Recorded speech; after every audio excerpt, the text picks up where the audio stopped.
For 50 years, the United States pulled off the greatest financial magic trick in history. They printed trillions of dollars out of thin air, flooded the world with them, and yet inflation remained low at home. It seemed like they could spend without consequences. But it wasn't magic. It was a system called the Petrodollar. And that system depended on a secret loop that forced the world to absorb that inflation. In 2024, Saudi Arabia and China silently cut the final thread of that loop. The magic is over. And the inflation the US spent 50 years exporting, it's all coming home to roost, all at once. The collapse of your purchasing power isn't an accident. It's the end of the trick. To understand what's happening to your wallet, why the price of gas, your grocery bill, and your rent seem to be spiraling out of control, you need to forget everything you think you know about money. You need to understand that for the last 50 years, the global financial system wasn't based on gold or production or even trust.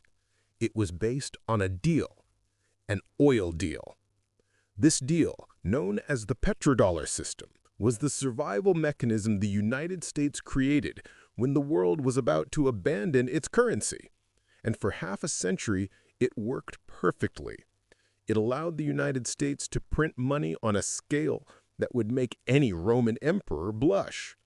It allowed them to rack up the largest debt in human history, surpassing $36 trillion without collapsing.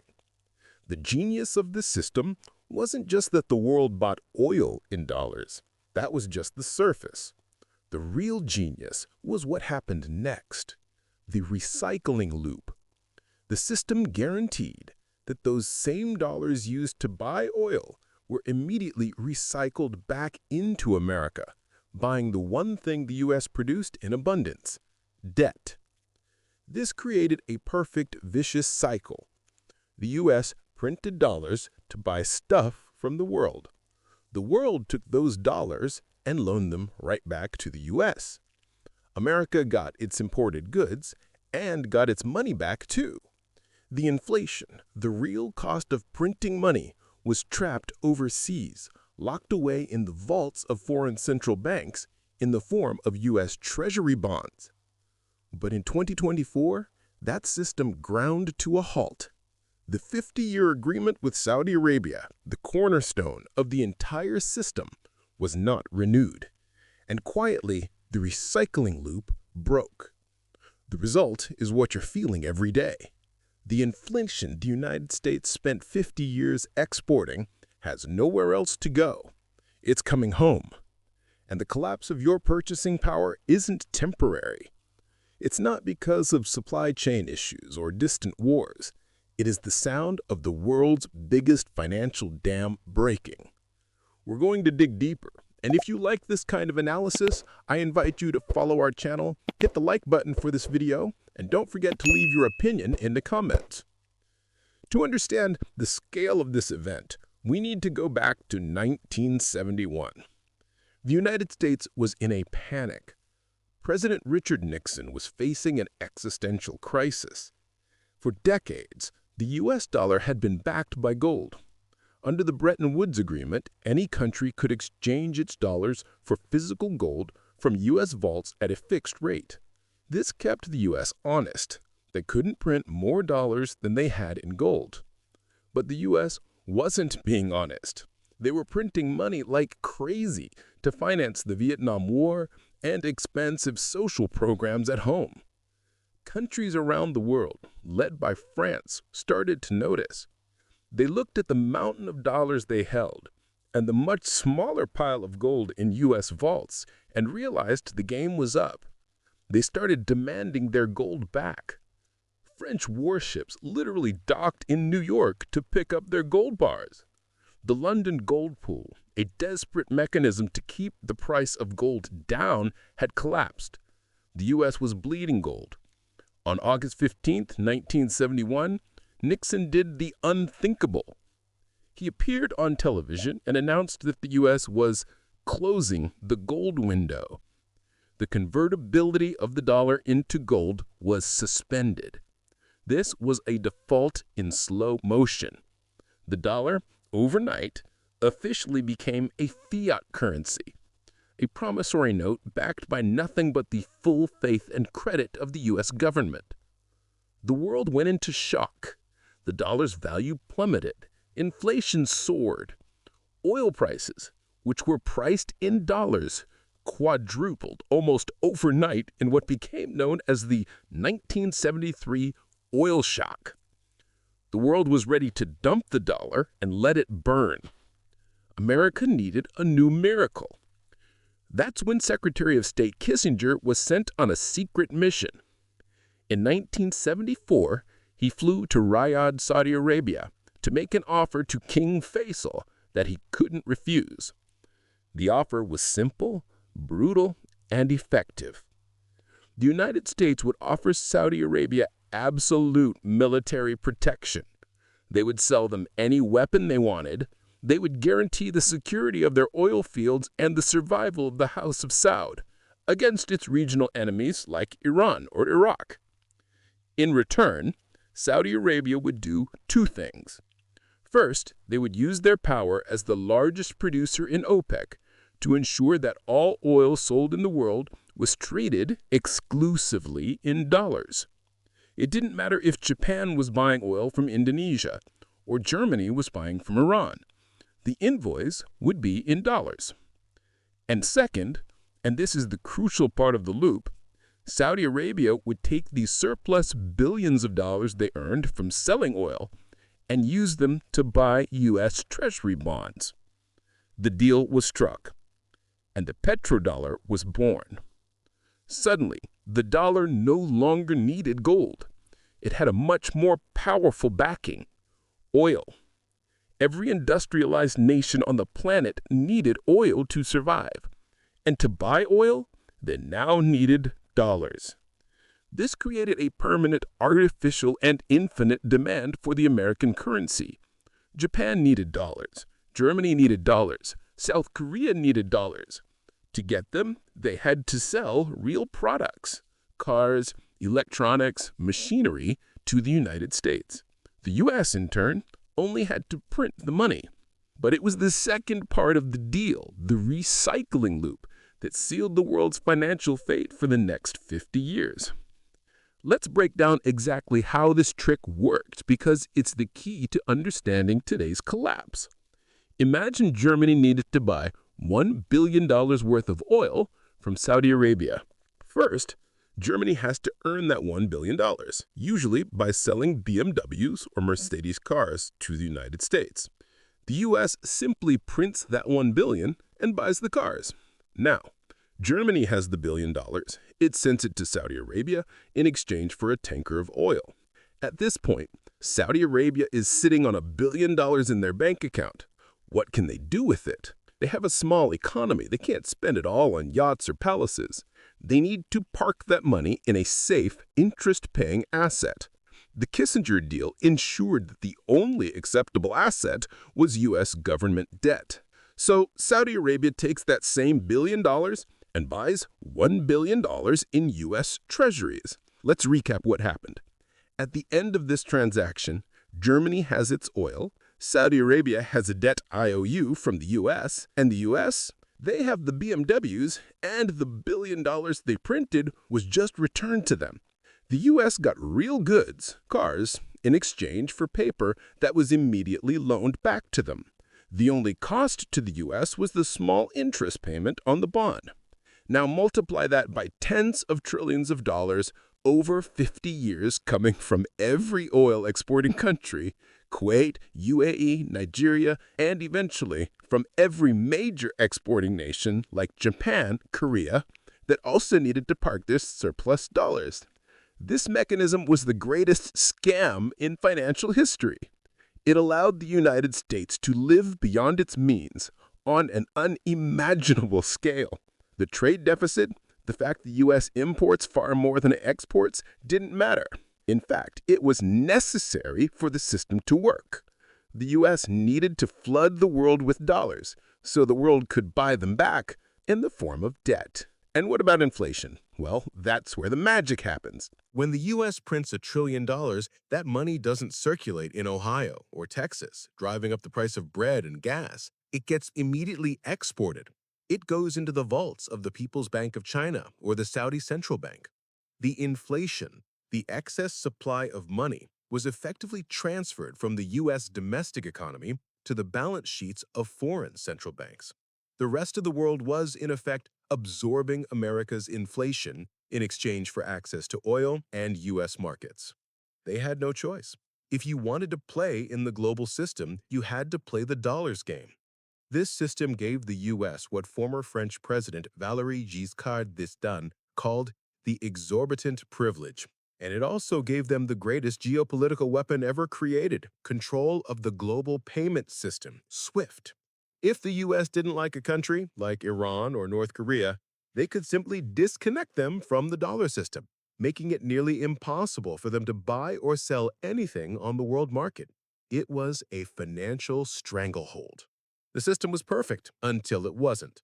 Two massive things happened that started to pull at the threads of this perfectly woven system. The first was the rise of China. China wasn't just another player. It became the factory of the world. And in doing so, it became the planet's largest energy importer.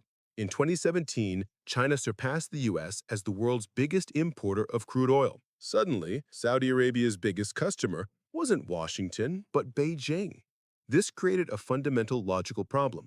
China was selling trillions of dollars in cheap goods to the U.S. and getting dollars. Then it was using those same dollars to buy oil from Saudi Arabia. Saudi Arabia, in turn, took those dollars and recycled them back to the U.S. China began to ask the obvious question: why are we using our main geopolitical rival's currency to buy our most vital resource from another country? Why are we participating in a system that allows the U.S. to sanction it at any moment? Beijing hates the dollar system. They see it, correctly, as an American club to maintain its hegemony. They saw what the U.S. did to Russia in 2022, freezing hundreds of billions in foreign reserves overnight. China, with its trillions in dollar reserves, realized its money wasn't really its. It was a hostage held in Washington. So China began to move.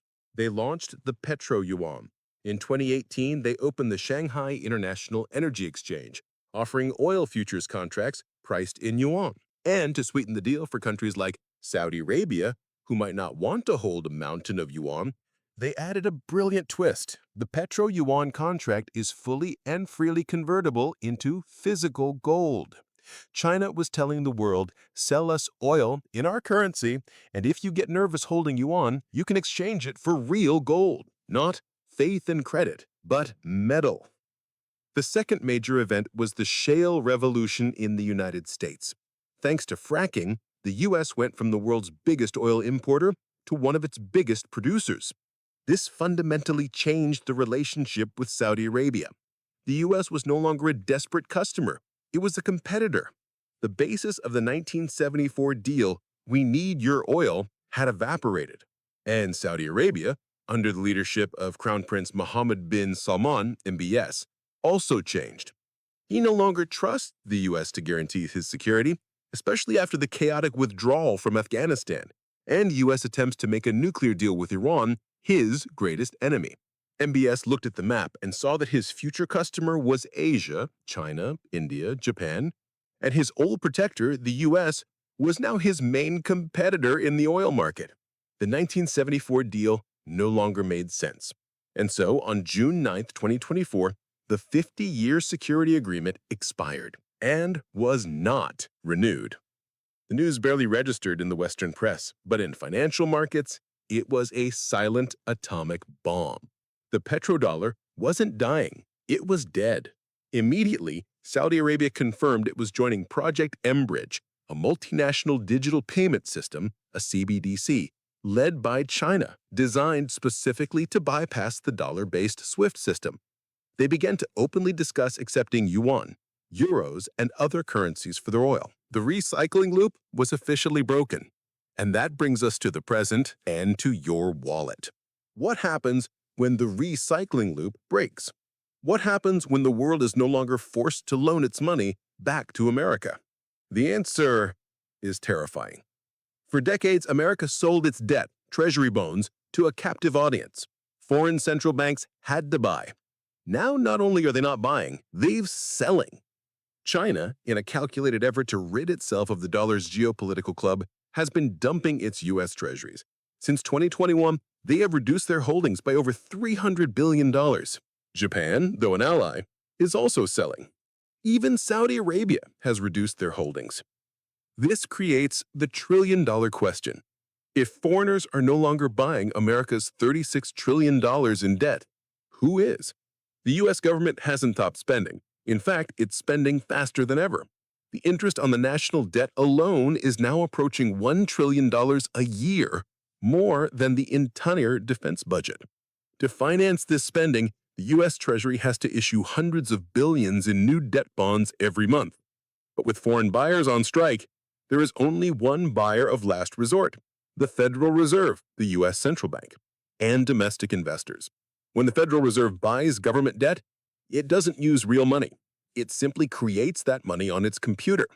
This is called debt monetization. It is the literal definition of printing money to pay the bills. And what happens to the dollars that China and Japan dump on the global market? They don't disappear. They start to come home. For the first time in 50 years, the two forces that kept inflation low have reversed. The Fed is printing money, monetizing the debt, to cover government spending that foreigners no longer want to finance. And the trillions of dollars in inflation that were exported and locked in foreign central banks are now being dumped back into the global and domestic economy. The result is a flood. A tsunami of dollars that was dammed up for half a century is now being released. When more dollars chase the same amount of goods and services, prices have to rise. What you are experiencing isn't just inflation, it's a currency devaluation. It's the real cost of the petrodollar system's collapse. The inflation you feel at the grocery store is the price for 50 years of exported money printing that is now coming home. And that is why central banks, the same ones selling U.S. treasuries, are buying physical gold at a pace never seen before. In 2022 and 2023, the world's central banks bought over 1,000 tons of gold per year. They are swapping their paper IOUs, dollars, for the only form of money that isn't someone else's liability and can't be printed from nothing. They are preparing for a world where the dollar is no longer the center. They are preparing for a multipolar financial system where power is shared between the dollar, the euro, the yuan, and most importantly, gold as a neutral final reserve asset. The end of the petrodollar isn't a single event. It's the beginning of the end of America's exorbitant privilege, and the ripple effect is just starting. With foreign buyers gone, the United States has only two very painful options to continue financing its debt. Option 1, raise interest rates drastically. To attract buyers back, they would have to offer much higher yields on their bonds, maybe 10% or 15%. But if they did that, the domestic economy would instantly collapse. No one could afford mortgages or car loans or credit card debt. The government's own $1 trillion interest payment would explode to $3 or $4 trillion, bankrupting it. This is the economic depression option. Option 2, print the money. This is the option they will almost certainly choose. The Federal Reserve will continue to create money to buy the debt that no one else wants. This keeps interest rates artificially low and allows the government to keep spending. But the cost is paid by you through the destruction of your purchasing power. It is the hyperinflation option. There is no option 3. There is no easy way out. The $36 trillion time bomb is set, and the clock started ticking faster the day Saudi Arabia refused to renew the deal. What does this mean for you as an individual? It means the stability you trusted is gone. The game has changed. Saving in dollars is no longer a low-risk strategy. It's a guaranteed slow loss. The system that rewarded savers will now punish them to save the debtors. The biggest debtor of all being the government itself. The inflation we are seeing isn't a temporary glitch. It is a permanent feature of the new system. It's the bill for 50 years of financial free lunches that has finally arrived. The collapse of the petrodollar isn't some distant conspiracy theory. It is the most direct explanation for why your life is getting more expensive every single day. The magic is over, and now we are seeing what happens when reality sets in. If you want to understand how to navigate this new financial world, where the money you earn loses value faster than you can save it. Subscribe so you don't miss our next videos. We are detailing the strategies that central banks and the wealthiest individuals are using to protect themselves from this storm. I also recommend this video that details the 6-stage pattern that the dollar is repeating, one that other currencies that have failed in history also went through. The dollar is already on stage 5. And tell me in the comments, what's your take on the dollar's collapse? Do you think inflation is the inevitable result? Or can the US pull another trick out of the hat to keep the system going? Don't forget to like and follow the channel.